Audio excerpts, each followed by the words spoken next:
temática que venimos hablando tiene que ver con restaurados, ¿no?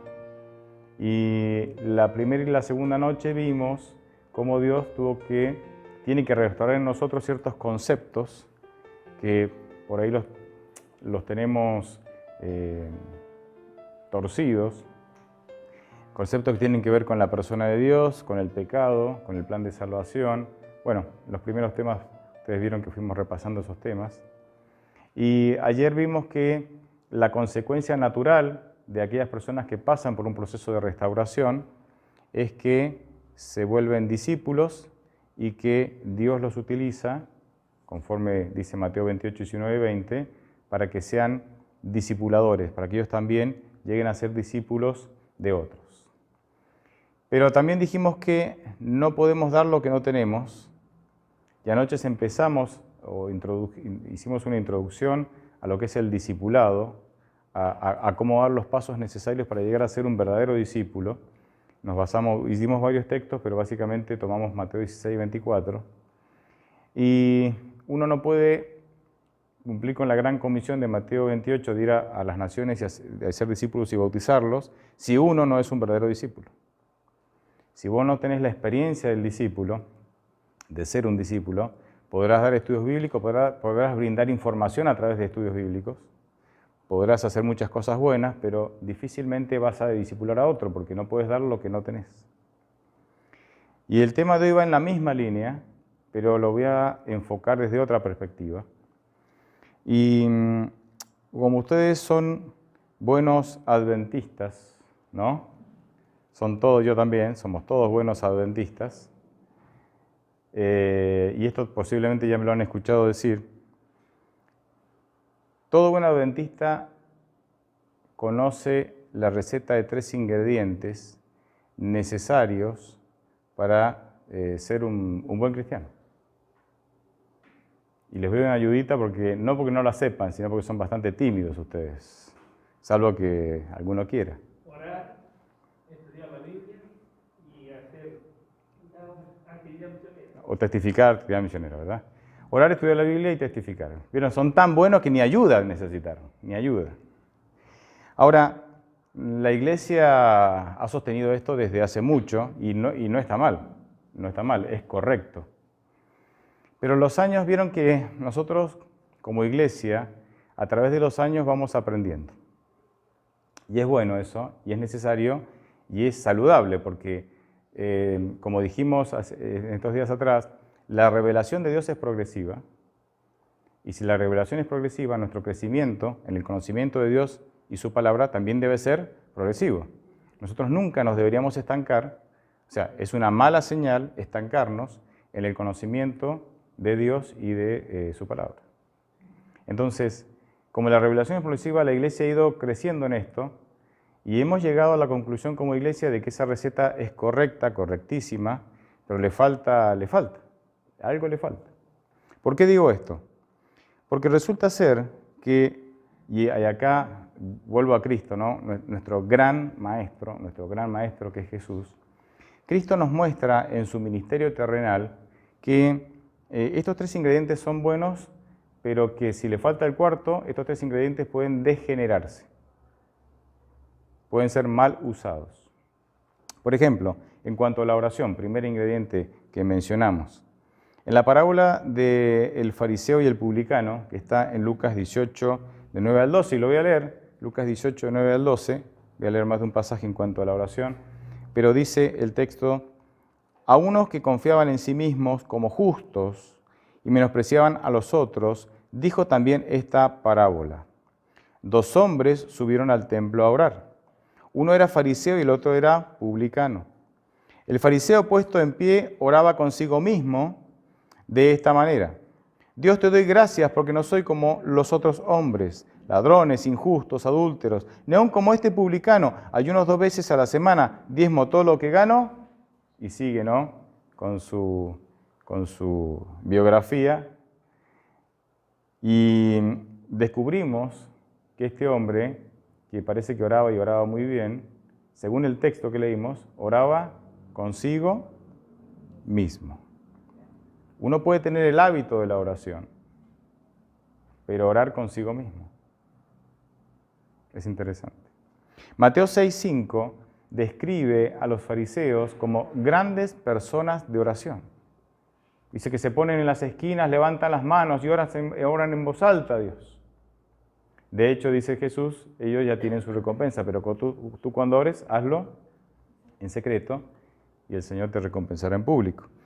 Es decir, que los fariseos, que eran descritos como Jesús como grandes hombres de oración, no eran las personas que estaban en la lista de los salvados. Entonces nos encontramos con que la oración por sí sola puede ser un canal de bendición porque nos lleva a Dios, pero mal usada o con la actitud correcta, con la actitud incorrecta, puede ser una verdadera maldición. Vamos con el segundo ingrediente, leer las Escrituras o escudriñar las Escrituras. Juan 5, 39 y 40 dice lo siguiente: ustedes escudriñan las Escrituras porque les parece que en ellas tienen vida eterna, pero son ellas las que dan testimonio de mí. Pero ustedes no quieren venir a mí para que tengan vida. Los fariseos eran grandes estudiosos. Escudriñar no significa leer, escudriñar significa hacer un estudio profundo de las Escrituras. Pero ellos tomaban la Escritura como un fin en sí mismo. Ellos creían que en el cumplimiento fiel de cada letra de la Escritura estaba la salvación. Y Jesucristo les dice, ustedes escudriñan las Escrituras, lo cual es muy bueno, pero como lo hacen con objetivos equivocados, porque buscan en la Escritura la salvación, cuando en realidad la Escritura no te salva. La Escritura lo único que hace es revelarte quién es el Salvador, para que vos vayas por medio de la oración al Salvador, y el Salvador, valga la redundancia, te salve. Así es que la Escritura como ingrediente para la consagración, mal orientada, también puede ser una maldición. Y el tercer ingrediente es la testificación. Es contarles a otros, es hacer actividad misionera, el tercer ingrediente de la consagración. Pero fíjense lo que dice Mateo 23:15. Ay de ustedes, escribas y fariseos hipócritas, porque recorren mar y tierra en busca de seguidores. La versión tradicional dice en busca de prosélitos. ¿Qué era un prosélito, un seguidor? Un estudio bíblico. Un estudio bíblico. Y una vez que consiguen, los hacen 2 veces más hijos del infierno que ustedes. Así que tenemos que la predicación, que también es un ingrediente correcto en la receta de la salvación, o de la consagración, mejor dicho, utilizada con fines incorrectos, o con la actitud incorrecta. Cuando yo doy estudio bíblico para decir, voy a tener una estrella más en mi corona, cuando doy estudio bíblico para decir, yo que cumplo el mandato y no como estos pobres perejiles que no testifican, cuando yo hago actividad misionera para cumplir el requisito, porque sé que lo debo hacer, entonces puede volverse una maldición, porque termina alimentando nuestro orgullo y de esa manera no cumple con la idea de acercarnos a Dios. Ahora, esta receta, que es correctísima, si le agregáramos un ingrediente más, ya perderíamos o dejaríamos de correr el riesgo de usar mal estos 3 elementos que son correctos. Y ese ingrediente, ese cuarto ingrediente, que de alguna manera liga a los otros 3, sería el huevo, digamos, y si sos vegano, la linaza o harina de garbanzos, ¿no? Depende. Ese cuarto ingrediente es la entrega incondicional a Dios. Fíjense lo que dice Lucas 14, versículos 25 al 27 y después el versículo 33. Grandes multitudes iban con Jesús y volviéndose Jesús les decía, si alguno viene a mí y no me ama más que a su padre, que a su madre, mujer, hijos, hermanos, hermanas y hasta su propia vida, no puede ser mi discípulo. Y el que no lleva su cruz y viene en pos de mí, no puede ser mi discípulo. Así pues, cualquiera de vosotros que no renuncie a todo lo que posee, no puede ser mi discípulo. Sin este último ingrediente, los otros tres pueden ser mal usados.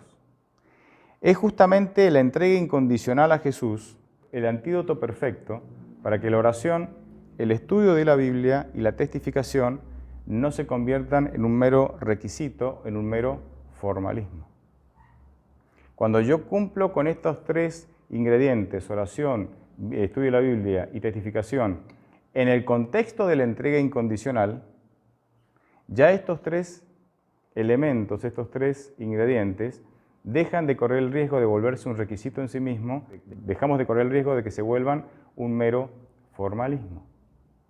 Pero claro, el cuarto ingrediente, que para mí es el más importante, es también el más difícil. Porque todos, tal vez con un poquito de fuerza de voluntad, podemos llegar a orar 10 minutitos.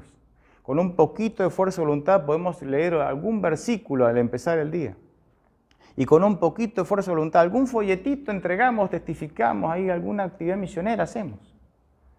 Pero entregarse de manera completa y cabal, tal como lo menciona Lucas 14, es una decisión no fácil. Obviamente no es imposible. Lucas 14 dice que tenemos que amar a Dios más que a todos los seres que amamos, amar a Dios más que a las posesiones que tenemos y amar a Dios más que a nuestra propia vida. Y porque lo amamos, nos entregamos a Él. ¿Por qué este ingrediente para mí es el más importante?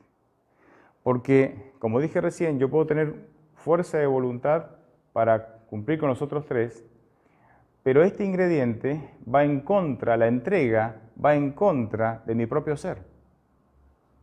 Mi yo, mi ser, no quiere entregarse para someterse. Ayer hablamos de sometimiento, ahora hablamos que la entrega es sometimiento. Mi yo no quiere entregarse para someterse a Dios, como dice Santiago 4:7, por ejemplo.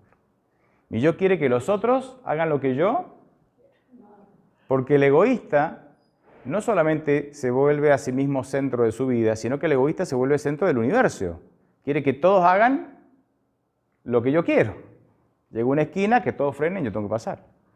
Llego al banco, háganse a un lado, que yo no quiero hacer fila. O sea, el egoísta quiere que el universo gire en torno a él. Entonces, la entrega incondicional es justamente algo que va en contra de nuestro ser. Y cuando nosotros tomamos la decisión de entregarnos incondicionalmente a Dios, entonces ahí, en el contexto de la entrega, los otros tres ingredientes, el estudio de la Biblia, la oración y la testificación, dejamos de correr el riesgo que esos ingredientes pasen a ser un mero formalismo. Quiero entonces, si yo tuviera, y esto no lo dije anoche, si yo tuviera que definir en una oración lo que es la entrega, yo la definiría de la siguiente manera. Entregarnos a Dios, entregarnos por completo a Dios, es renunciar a mis derechos para aceptar la propuesta de Dios. Dios me da derechos, o sea, Dios me da la vida y con la vida me da derechos. Él me da derecho a que yo pueda elegir qué hacer con mi vida. Es un derecho que Dios me da. Vos podés elegir vivir con Dios y vivir sin Dios. Él te da ese derecho. Así que como Dios me da capacidad de elegir y me da el derecho de elegir y el derecho de hacer con mi vida lo que quiero, yo puedo comer como quiero, vestirme como quiero, casarme con quien quiero, gastar la plata como quiero, hablar como quiero, etcétera, etcétera, etcétera. ¿Se entiende, no? Yo tengo derecho a hacer lo que quiero. Ahora, entregarnos a Dios es renunciar a mis derechos para aceptar la propuesta de Dios. Entonces yo renuncio a comer como quiero para aceptar la propuesta de alimentación que me da Dios. ¿Dios tiene en la Biblia para mí una propuesta de alimentación? ¿Sí o no? Sí. Dios, entregarse significa renunciar a mi derecho de creer en lo que quiero para aceptar la propuesta que Él me ofrece. Y Él me ofrece y me dice, anoche lo vimos, cree en Jesucristo y serás salvo tú y tu casa. Entregarse a Dios es renunciar a gastar la plata como yo quiero y decirle, Señor, ¿cómo quieres que la gaste? Entregarnos a Dios es renunciar a aquella persona en la cual yo estoy enamorado, si es que Dios me dice que esa no es la persona que Él tiene preparado para mí. Yo tengo el derecho de casarme con quien quiero. ¿Cómo se dice ahora los novios, los chicos cuando andan de novio, como chamullando, ¿cómo se dice? Tienen algo, digamos, ¿no? Vos tenés derecho de tener algo con quien quieras. Pero entregarnos por completo es renunciar a tener a alguien con quien quiera para tener con quien Dios quiere. Y podríamos aplicar esto a cada aspecto de tu vida. Entregarnos es renunciar a mi derecho a estudiar lo que quiero para estudiar lo que Dios quiere. ¿Y me entienden? Entregarnos es renunciar a mis derechos para aceptar la propuesta de Dios. Créanme que Dios tiene toda, para vos y para mí, Dios tiene toda una vida perfectamente planificada. Y Dios dice, mira, yo que te amo, que soy perfecto y que no tengo defecto, valga la redundancia, he planificado esta vida para vos. Vos tenés derecho a elegir tu vida, pero esta es la que yo planifiqué para vos. ¿Te animás? Y la entrega es renunciar a mis derechos de elegir cómo forjar mi vida y mi destino para aceptar la propuesta de Dios. Que seguramente en alguna cosa no va a coincidir con tus propios gustos y tus propias decisiones. Pero eso es totalmente natural. Porque los caminos de Dios, dice Jeremías 29, son superiores a nuestros caminos. Y si es así, es natural que mis caminos no coincidan con los caminos de Dios. Yo nunca quise ser pastor, por ejemplo. Sí quise estudiar teología. Me gusta mucho el estudio de la Biblia, pero nunca quise ser pastor. Y descubrí ya, no digo tarde, pero descubrí ya de muchos años en la tarea que me gustaba la docencia. ¿Sí? Cuando fuimos como a trabajar en Balcarce, de pronto un día me dice, mira, tenés que dar clases de Biblia. ¿Clases de Biblia? Sí, tenés que dar clases. Bueno.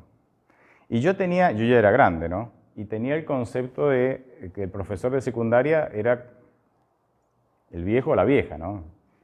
Pueden tener 24 años, pero por ser profesor ya sos la vieja, ¿no? Es así.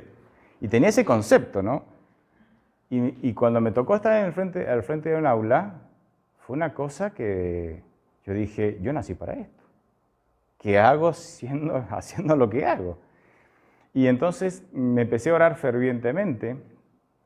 Dije, Señor, a ver, o tenía este talento oculto o me lo acabas de dar, pero yo nací para esto. Y empecé a orar a Dios diciéndoles, todavía no soy tan grande, puedo estudiar una carrera y dedicarme a esto, ¿no? Y Dios me dijo, no, yo quiero que seas pastor, es mi plan que vos seas pastor, y que uses el talento de la enseñanza para enseñar cuando predicas. Por eso a veces los sermones o lo que comparto tienen un formato de enseñanza, ¿no? En donde yo me gusta explicar un texto. Y yo lo acepté. O sea, no es que me gustó la respuesta de Dios así, pero dije, está bien, lo acepté. Acepté la propuesta de Dios. Y nosotros tenemos que enfrentar eso. Tenemos que enfrentar esa decisión. Entregarnos en renunciar a mis derechos para aceptar la propuesta de Dios. Entonces empecemos a repasar nuestra vida, cada aspecto y cada área de nuestra vida, y empecemos a decir, Señor, ¿en esto estoy haciendo lo que tú quieres o lo que yo quiero? ¿Es tu propuesta o es la mía? Fíjense esta cita. Esta cita está, la Review and Herald, escrita en 1904, y está en el libro Maranata, El Señor viene, página 39. Dice, ahora es tiempo de velar y orar, de dejar a un lado toda complacencia propia, todo orgullo y todo egoísmo. Los preciosos momentos que para algunos son peor que desperdiciados, deberían dedicarse a la meditación y a la oración. Y acá destaqué lo que viene. Muchos de los que profesan guardar los mandamientos de Dios están siguiendo sus inclinaciones en vez de su deber. Muchos de los que dicen guardar los mandamientos siguen sus propias inclinaciones en lugar de lo que deberían. ¿Y qué deberían? Renunciar a sus derechos para aceptar la propuesta de Dios, porque eso es la entrega. Tal como son en la actualidad, estos guardadores de los mandamientos, tal como son en la actualidad, son indignos de la vida eterna. A esos descuidados e indiferentes tengo que decirles 2 puntos. Vuestros vanos pensamientos, vuestras palabras duras, vuestros actos egoístas están anotados en el libro del cielo. Interesante, ¿no? ¿Cuál es la alternativa de Satanás? Y déjenme ejemplificar o responder esta pregunta con un caso de la vida de Jesús. Jesús tiene respuesta para todos. Fíjense, ¿cuál fue la tercera tentación que sufrió Jesús? Esto está en Mateo 4, 8 y 9. El texto dice así. Otra vez lo llevó el diablo a un monte muy alto y les mostró todos los reinos del mundo y la gloria de ellos. Y le dijo, todo esto te daré si postrado me adoras. ¿Cuál fue la tercera tentación? La tercera tentación fue, no tienes que tomar la cruz. ¿Quién tenía que tomar la cruz? Los que querían ser, ¿qué? Discípulos de Cristo. Mateo 16, 24, si alguno quiere ser mi discípulo, tome su cruz, nieguese a sí mismo y sígueme. Y Lucas 14, que también lo leímos, dice lo mismo. Aquel que no toma su cruz no puede ser mi discípulo. A Jesús se lo tentó con lo mismo. Satanás le dice, ¿querés recuperar el mundo? A ver, vamos a hablar con claridad, dice Satanás. Viniste y te encarnaste como hombre porque querés salvar al mundo, ¿no? Nosotros nos conocemos desde allá arriba, ¿verdad? ¿Y se conocían o no se conocían? Yo sé que viniste como hombre a salvar este mundo. Tranquilo, Jesús. Yo te lo voy a hacer fácil. No tenés que entregarte. No tenés que pasar por la cruz. No tenés que seguir el plan de Dios. El plan de Dios es complicado. Yo te lo voy a hacer fácil. Si te arrodillas, 30 segundos, ni 30, 10 segundos. Y reconoces que yo soy, no pongamos Dios porque queda como fuerte, superior. Yo te entrego al mundo. Me voy con todos los muchachos y te lo doy en bandeja. No pases por la cruz. Yo te lo entrego. ¿Viniste a rescatarlo? Tranquilo, yo te lo entrego. ¿Podría Jesús decirme a mí, si querés ser mi discípulo, toma la cruz, si Él no lo hubiera tomado? No. Jesucristo me dice, toma la cruz, renuncia a tus derechos, mata a tu yo en la cruz, crucifica a tu yo en la cruz, porque la cruz significa eso. Yo tengo que tomar la cruz para matar a alguien ahí, y ese alguien es mi yo, mi orgullo, porque Él lo hizo. Porque Él no tomó el atajo para salvarse a sí mismo, sino que prefirió ir hasta la muerte y muerte de cruz, como dice Filipenses 2, para poder rescatarnos a nosotros. Y Jesucristo dice, es el único camino. Es el único camino. No escuches a Satanás, porque es el único camino. Y es cierto que Satanás puede tentarte diciendo lo siguiente, no hace falta que tomes la cruz, con que vayas los sábados a la iglesia, con que sigas algunos de los 8 remedios naturales, con que cumplas los mandamientos, con que guardes en cierta manera las apariencias, no comas chancho y da el diezmo, con que seas un cristiano promedio, es suficiente. No hace falta que tomes la cruz. ¿O no nos tienta Satanás con eso? Si al final no serás el mejor cristiano, pero hay tantos cristianos que son peores que vos. Mira aquel, profano. Mira el otro. Y nos empezamos a comparar. Claro, en la comparación siempre somos mejor que algunos. Ahora, nunca miramos los que están arriba, siempre miramos los que están abajo nuestros, ¿no? No tomes la cruz. Pero justamente Ese es el camino que Satanás le propuso a Jesús. Y me gusta cómo le contestó Jesús, ¿no? Vete de aquí, Satanás. Ante la tercera tentación, ¿qué le dijo Jesús? Vete de aquí, Satanás. ¿Cómo dirían los jóvenes? No, los jóvenes no dirían así. Yo cuando era joven he dicho rajada acá. No, pero no sé los jóvenes cómo dicen ahora. Vete de aquí, Satanás. Quiero terminar. Esto yo hace tiempo lo vengo compartiendo de manera personal y a veces también en las iglesias. Y en una iglesia había un matrimonio joven, matrimonio 30 años más o menos, estaban pasando por una crisis muy, muy profunda, ¿no? Y entonces, ustedes saben que nosotros podemos tomar decisiones para que Dios nos cambie a nosotros, pero no podemos tomar decisiones para que otro cambie. Cada uno toma sus propias decisiones. Cuando nosotros oramos y decimos, Señor, cambia a mi esposo, está bien, Dios va a hacer lo posible, pero si el esposo no toma la decisión, Dios no lo va a poder, porque Dios no obliga a nadie, ¿no? Y algunos dicen, no sé, pastor, hace 30 años que oro por mi hijo y no pasa nada. Y porque hasta que tu hijo no ceda, Dios va a trabajar en favor de tu hijo, para que hasta que tu hijo no le abra el corazón, no decida abrir el corazón, Dios no obliga a nadie. Entonces ella me contó, ¿no? Nos reunimos un día y llorando me contó todas las miserias y todas las cosas negativas de su esposo para con ella y para con la relación matrimonial que tenían. Y yo sé que muchos a veces, y es así, porque ya con los años lo aprendí, a veces quieren que, me cuentan y dice, pastor, vaya a hablar con él, a ver si, como si yo pudiera, ¿verdad?, de alguna manera convencerlo, ¿no? Y a veces Dios me usa, ¿no? Me utiliza, yo no puedo convencer a nadie, pero a veces Dios por ahí me utiliza y algo se logra, pero la realidad es que si Dios no lo convence nadie. Entonces yo le dije, mira, te voy a hacer una propuesta. Vos no podés cambiar a tu esposo, pero vos sí podés cambiar, vos misma podés cambiar. Y aunque el que está mal es él, yo te propongo que vos cambies y a partir de ahí esperar que se genere un cambio en él. Entonces dice, pero ¿cómo voy a cambiar yo si el atorrante es él? Nadie discute eso. Pero sigamos el modelo de Dios. Yo te voy a pedir que vos te entregues por completo a Dios. ¿Y qué es entregar? Entregarte es que renuncies a tus derechos para aceptar la propuesta de Dios. Y a partir de ahí vemos qué pasa. Yo creo que porque estaban tan desesperados, que ya lo habían probado todo y que ya capaz no le quedaba nada, y porque el Espíritu Santo los habrá convencido de seguir este camino, ella lo hizo.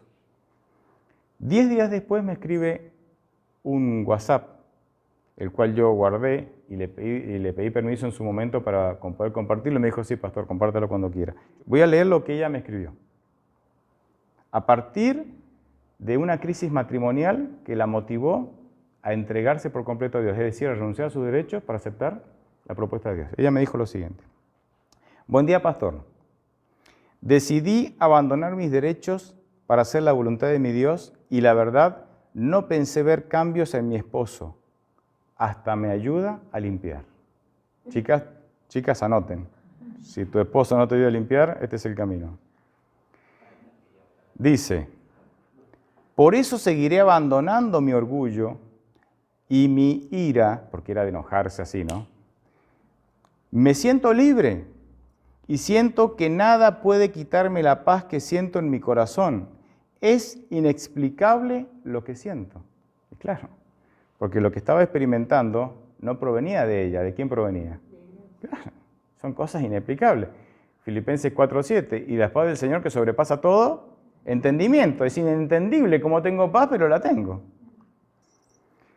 Dice, mi problema era que yo quería todo, pero no quería dar nada a cambio. Y cuando empecé a dar, empecé a recibir. Es decir, yo quería, Señor, dame, pero yo no te doy nada. Pero cuando dije, no, ahora yo te voy a dar mi vida, Dios dijo, bueno, ahora tengo mucho para darte. Al principio mi esposo intentó provocarme, pero no reaccioné. Aún no entiendo la fuerza que siento en mí, pero le pido a Dios que cada día que pasa me ayude a abandonar más las cosas que me separan de Él, es decir, de Dios. Y que me ayude a no conformarme, sino a querer ser mejor cristiana cada día. Lo increíble es que este mes estamos tan justos con el dinero que ni eso me preocupa. Sé que Dios proveerá. No me preocupa nada, pastor, porque sé que Dios ahora lucha por mí y provee para mí. Amén. Sigue diciendo, e incluso mi mamá el sábado tomó el micrófono y queriendo dar un testimonio, me pidió perdón por un montón de cosas con las que me hizo daño durante muchos años. Pastor, yo me entregué, renuncié a mis derechos y Dios no solo me está transformando a mí, también se está transformando a mi esposo y a mi mamá.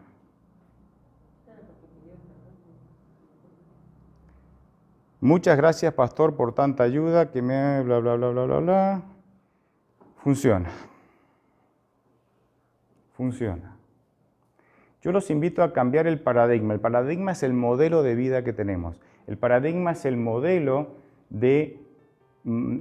a través del cual nos relacionamos con Dios. Claro, y para cambiar el modelo a través del cual yo me relaciono con Dios, tengo que salir de mi zona de confort. Porque yo estoy acostumbrado a relacionarme con Dios de esta manera. Que me levanto, hago mi oración, mi versículo, ¿me entienden? Tildo los requisitos y me lanzo a la vida. Y eso me resulta cómodo. Eso no requiere demasiado esfuerzo. Pero sé honesto con vos mismo, no me lo tenés que decir a mí. ¿Te funciona o no te funciona? Por ahí te funciona a medias o no te funciona. Y te preguntás, ¿por qué me pasa esto? ¿Por qué me pasa aquello? ¿Por qué no tengo fuerza de voluntad para vencer el pecado? ¿Por qué no tengo victoria sobre la tentación? Y bueno, porque hay que salir de la zona de confort. Porque para tener una nueva experiencia en Cristo, de la cual voy a obtener la victoria sobre la tentación y el pecado, hay que salir de la zona de confort. Lo vengo diciendo hace un tiempo, ¿verdad? Cambiemos el paradigma, cambiemos el modelo. Empecemos a entregarle a Dios más que pedirle. ¿Y cuánto hay que entregarle? Anoche decíamos, ¿no? ¿Qué es todo? ¿Qué es nada? Nada, todo. Funciona. Y créanme que en la medida que nos vamos guardando cosas y que no queremos entregárselas a Él, el único que no se beneficia somos nosotros. Porque Dios no necesita tus cosas. Dios no necesita tu vida. ¿Qué le puedes dar a Dios que para Dios sea valioso? Nada. Él quiere que se lo entregues porque al que le hace bien es ¿a quién? ¿A Él o a vos? A vos. Los invito a cambiar el paradigma. Los invito a hacer de la vida cristiana una vida de entrega. Y el día que eso suceda, por favor cuéntenmelo. Amén.